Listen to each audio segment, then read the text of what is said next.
कष्टच लिहिले कपाळी तर कसली आपली दीपावली. जशी आपली परिस्थिती तशी साजरी करू आपण दीपावली.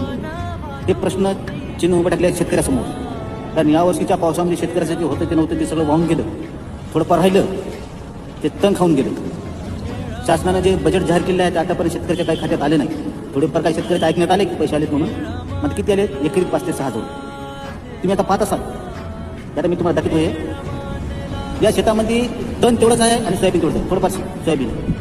आता शेतकऱ्यासोबत प्रश्न पडला की आता सोयाबीन काढायचं की तण काढायचं. पैसे तर त्याला द्यायला नाहीतच. सोयाबीन आवर दिले 2 क्विंटल 3 क्विंटलच्या आवर दिले कुठं आणि त्याला भाव 3.5-4 भाव मावतील पकडला. त्याला आता उद्या दीपावली साजरी कशी करायची, लेकराला कपडे लत्ते कसे घ्यायचे, साजरी करायची. जे लोकांचे पैसे घेतलेले असतात, बियाणं आणलेलं असते. आणि शेतकरी हा इमानदार वर्ग असतो पण त्याला काळजी राहतील आपण लोकांचे पैसे आणलेले देणे.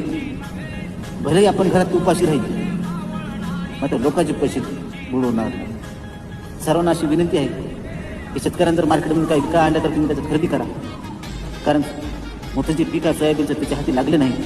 आणि दीपावली सण आहे, शासनाच्या पैशात काही होत नाही. सगळा वर्ग खुश आहे शेतकरी सोडून.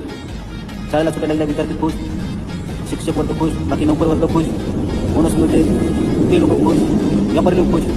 बाबा दीपावली सण आपली खरेदी होईल. मात्र जोपर्यंत शेतकरी मार्केटमध्ये काही खरेदी करण्यासाठी येत नाही तोपर्यंत मार्केटची उलाढाल चांगली होत नाही. हे आतापर्यंतचा इतिहास आहे. मार्केटमध्ये छोटे मोठे दिवे वगैरे घेऊन बसतात किंवा ते कंदील दिवे घेऊन बसतात. तर असे लोकांकडून खरेदी करा. मी पण अशी खरेदी करतो. असं नाही की बाबा मॉलमध्ये जाऊन कंदील दिवा आणला किंवा छोटी मोठी वस्तू खरेदी काही नाही. अशा रस्त्यावर घेऊन घेतो मी. मार्केटमध्ये जाऊन बाजारामध्ये खरेदी करतो मी. शेतकऱ्यापासून हा करीत नाही. आता हे जे तुम्ही पाहत असं राहत आहे शेतकरी वर्ग शेतामध्ये असे गुरंढोरे चारायले. एवढं तण झालं. शेतकऱ्याला संकट हा कायमस्वरूपीच असतो. ओला दुष्काळ झाला तरी संकट, कोरडा दुष्काळ झाला तरी संकट. संकट हे शेतकऱ्याच्या दारावर एक चांगली तलवार आहे.